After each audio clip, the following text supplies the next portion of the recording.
Bonjour, bienvenue dans CCI L'Actu, le magazine TV du Grand Hainaut, un territoire en mouvement. Nous voici dans le Cambrésis, nous sommes sur un site unique, une architecture exceptionnelle à un haut lieu de notre patrimoine. Nous sommes à l'abbaye cistercienne de Vaucelles. Son histoire est riche, elle fut parfois tumultueuse. C'est aujourd'hui un havre de paix, d'accueil et de tourisme. Anne Lagoutte, déléguée générale de l'association des Amis de Vaucelles, nous reçoit. Au sommaire de cette édition, l'actualité des entreprises et du territoire, un gros plan sur le centre contre les mesures à Fény, enfin notre invité dans son entreprise.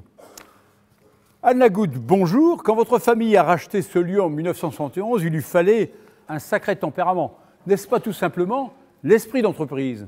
Oui, on peut dire que c'est un esprit d'entreprise, mais c'est peut-être plutôt un esprit de folie parce que ça a duré pendant 40 ans et ça continue toujours d'ailleurs. Et c'est vrai que on a réussi à faire mes parents ont réussi à faire une prouesse quand même, restaurer une abbaye cistercienne, donc c'était pas facile et c'était pas du tout. Au début, c'était pas parti pour faire tout ça en fait. Aujourd'hui, Vaucelles, on le voit, a retrouvé toute son âme, n'est-ce pas ? Oui, on peut dire qu'elle a retrouvé une certaine âme, parce que forcément avant c'était les moines cisterciens. Nous, on ne ressemble pas trop à des moines. C'est plutôt une vie culturelle active qui a lieu actuellement, avec beaucoup de manifestations et plus un lieu touristique en fait, pour la région Nord-Pas-de-Calais. Comment s'organise la vie et le calendrier de l'abbaye de Vaucelles aujourd'hui ? Alors on commence la saison avec les orchidées en mars, après on fait le rendez-vous national au jardin, on fait les visites touristiques tout le mois de juillet-août avec beaucoup de touristes et après on finit la saison avec la messe de Saint-Hubert et l'exposition sur Noël dans son pays Vaucelles. Anne Lagoutte, je vous remercie. Merci beaucoup. Nous nous intéressons maintenant à l'économie des entreprises et l'actualité du territoire que nous présente Rabia Jadi. Bonjour, la CCI Grand Hainaut vient de lancer un nouveau site internet pagebusiness.com, les pages business des industries Grand Hainaut. Avec plus de 500 entreprises présentes, le site recense les compétences industrielles et de services à l'industrie du territoire et propose une recherche rapide basée sur les savoir-faire et les capacités des entreprises. En incitant les entreprises locales à valoriser leurs compétences, la CCI Grand Hainaut facilite le rapprochement territorial entre donneurs d'ordre, prestataires et contribue ainsi à améliorer la performance globale de l'industrie régionale. L'inscription pour les entreprises est gratuite ainsi que la mise à jour. Il suffit de se rapprocher du service industrie et services aux entreprises. Pour encore plus de proximité, la CCI est présente au PID à Fourmies. L'ouverture du pôle intercommunal de développement économique est l'occasion pour la CCI de renforcer sa politique de proximité sur le territoire du Sud-Avesnois. Inauguré fin novembre, le PID est un nouveau relais sur le terrain où les conseillers et les experts sont à la disposition des entreprises et des porteurs de projets. Le PID abritera une antenne du centre de formalité et des entreprises. Y seront également présents au travers de permanences de rendez-vous l'ensemble des services de proximité, notamment l'accueil de créateurs d'entreprises. Pour plus d'informations, flashez ce code. Comment aider le commerce de proximité et faire de bonnes affaires? Le Club e-Entreprise et la société Biouk, avec le soutien de la CCI Grand Hainaut, mettent en service une application pour téléphone mobile Like Your Shop, téléchargeable gratuitement. Cette application permet à chaque commerce de proximité du Grand Hainaut de communiquer avec le grand public. Simple d'utilisation, le consommateur peut y trouver des informations pratiques et des bons plans géolocalisés. Retrouvez tous ces bons plans sur smartphone et bientôt sur les réseaux sociaux. Parallèlement à cette initiative à Denain, les commerces de proximité ont aussi leur propre carte de fidélité Achat Malin, toujours dans l'idée de permettre aux clients de faire de bonnes affaires et de les fidéliser. Nos entreprises font décidément preuve de créativité. 2 entreprises en Grand Hainaut se sont distinguées dans le cadre des e-Novembre. Journée dédiée à l'innovation organisée par les CCI Nord-de-France. Parmi elles, la société Sfertech à Écaudin qui invente EasyDiag, la solution de diagnostic et d'entretien des moteurs diesel. EasyDiag est un appareil qui analyse le gaz de combustion des moteurs pour révéler leurs anomalies de fonctionnement. EasyDiag se présente sous la forme d'un coffret alimenté par une batterie et utilisé d'ores et déjà par les professionnels de l'automobile. Si je vous dis saucisse aux légumes, si, c'est possible et c'est made in Grand Hainaut. Développée par la société Saint-Géry à Saint-Amand-les-Eaux, la saucisse aux 5 légumes a l'avantage de contenir peu de matière grasse tout en conservant sa saveur et un bel aspect visuel. L'innovation réside dans une association charcuterie-légumes qui casse l'image de la charcuterie en termes de bon équilibre alimentaire.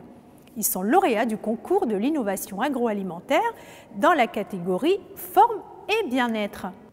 L'entreprise Tendance Fashion fait du commerce en ligne. Lancée il y a un peu plus de 2 ans par Joël Duhart, Tendance Fashion emploie aujourd'hui 7 salariés. Le site propose plus de 4300 références qui habillent la femme. Depuis ses entrepôts cambrésiens, ces commandes sont expédiées aux 4 coins du monde francophone, de la Belgique, en passant par le Canada. Joël Duhart compte conquérir d'autres continents par la traduction de son site. Après la mode, le bien-être en entreprise. Au château de la Motte Fénelon à Cambrai, du yoga au rire pour les entreprises. L'hôtel et restaurants gastronomiques accueillent dans son cadre chaleureux et ses 8 hectares de parcs arborés, des séminaires et des événements d'entreprise. Depuis 2 ans, des animations sur le rire sont proposées. L'entreprise emploie 27 personnes. Ah, il paraît aussi que le chocolat est bon pour le moral. Voilà une bonne nouvelle pour nos papis, puisque Léonidas, la célèbre praline belge, s'est installée à Valenciennes, place d'Armes. Deuxième partie de notre magazine, nous la consacrons au centre Contrôle et Mesure, centre installé à Fény, qui propose aux entreprises des formations et des certifications uniques. Découvrons.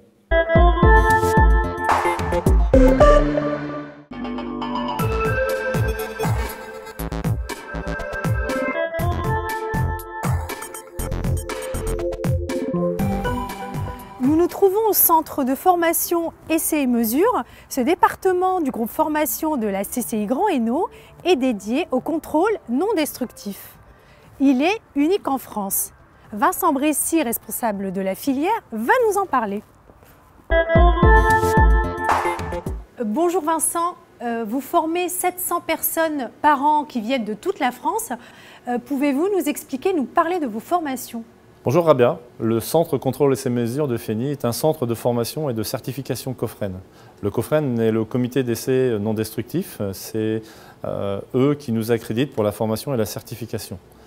Le contrôle non destructif est la possibilité d'aller au cœur de la matière sans la détruire, à l'inverse des contrôles mécaniques qui sont eux destructifs. Le CEM dispense ici de contrôle reçuage, magnétoscopie, radiographie industrielle, ultrasons et courant de Foucault.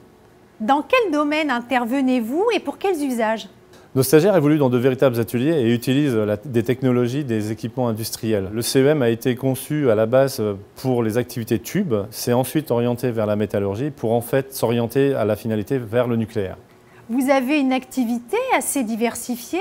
Quels sont vos principaux clients ? Les grands donneurs d'ordre, EDF, Alstom Power pour la partie énergie, Valorec, et l'ensemble des sociétés de prestation de services comme ETC Lens pour le nucléaire, VTFE à Istres et Culture Contrôle à Gemont. Et que propose-t-on ici à Fény qu'on ne retrouve pas ailleurs ? Le CEM est une véritable plateforme technologique pour l'ensemble des contrôles non destructifs, car ici nous disposons des 6 techniques de contrôle agréées par la COFREN. La COFREN est un organisme qui nous agrée sur les parties CIFM, fabrication et maintenance, et CCPA, produits acier et convexes. Le bâtiment, sur 1500 m², est dédié à la formation et à la certification COFREN. Dans le même cadre, nous formons et ces agents-là nous rendent l'appareil car ils reviennent en certification. Nous avons formé dernièrement M. Austin Matem, responsable de chez Decra Plaque Nord, et il revient au centre pour des certifications. Regardons le témoignage d'Austin Maten de la société Decra. Nos métiers du contrôle non destructif requièrent des compétences techniques très spécifiques qui, hélas, ne sont pas dispensées par le système scolaire conventionnel. C'est pourquoi on a recours au service du CEM. Le CEM est très flexible, très réactif. C'est un carrefour aussi bien technologique que humain. Technologique dans le sens où ça nous permet de voir toutes les technologies high-tech, les matériels dernier cri, et humain dans le sens où ça permet de rencontrer d'autres personnes, des confrères qui pratiquent le même métier. Et c'est aussi un vivier de recrutement pour nous. Et il y a une véritable efficience de ce centre de formation, j'en suis la preuve vivante, car il y a quelques années, après plusieurs années d'errance professionnelle, suite à une formation au CEM, j'ai pu entrer chez Decra et faire le métier que je fais actuellement.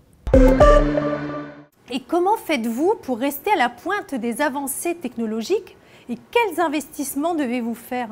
Nous sommes en veille technologique permanente. Nous participons à de nombreux congrès, salons, séminaires et nous sommes en relation permanente avec les fabricants de produits en contrôle non destructif, sociétés de prestation de services et laboratoires de recherche. Le contrôle non destructif est une véritable filière économique encore méconnue du grand public.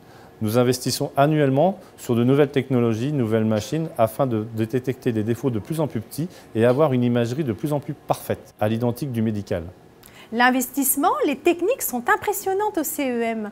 Mais vous arrive-t-il de vous rendre chez vos clients? Nous allons très souvent chez nos clients afin de promouvoir l'image du centre et de leur démontrer que les investissements réalisés au sein de notre établissement sont à la pointe de la technologie. Nous avons récemment investi 250 000 € sur un banc de courant de Foucault high-tech. Vincent, je vous remercie. Place maintenant à la rubrique invité. Pierre Gometon nous fait découvrir une belle entreprise du Cambrésis.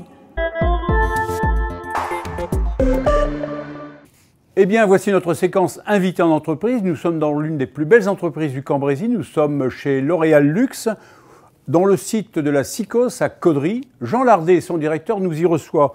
Bonjour Monsieur Lardet, merci de nous recevoir, de nous accueillir ici chez vous. Chaque site de production L'Oréal Luxe est spécialisé. Pour Caudry, ce sont les produits de soins. Quelle est donc la place de la SICOS dans l'architecture du groupe?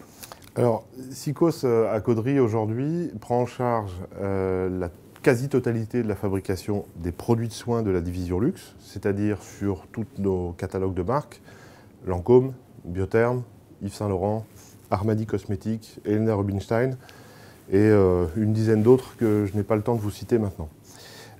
SICOS a un savoir-faire historique, puisque c'est une usine qui a plus de 40 ans, sur ces produits de luxe, et elle incarne la fabrication des produits made in France qui sont exportés partout dans le monde. Combien de salariés aujourd'hui à la SICOS? Environ 500. Environ 500. Votre marché impose une innovation constante, une organisation industrielle très réactive, parce que sur ces marchés de niche. Quel est donc le secret de votre réussite? Est-ce qu'on doit y voir le fruit d'une politique constante d'investissement? Alors je dirais que la première réussite de cette entreprise, c'est l'engagement des hommes et des femmes qui la composent. C'est quelque chose de très caractéristique par rapport à ce bassin d'emploi, c'est l'engagement des collaborateurs qu'on peut rencontrer. Et bien évidemment, il faut que cet engagement soit soutenu par une politique d'investissement qui est assez forte. C'est une usine qui est en constant renouvellement et en constante transformation, comme vous pourrez le voir pendant la visite. Alors aujourd'hui, que préparez-vous donc pour la SICOS?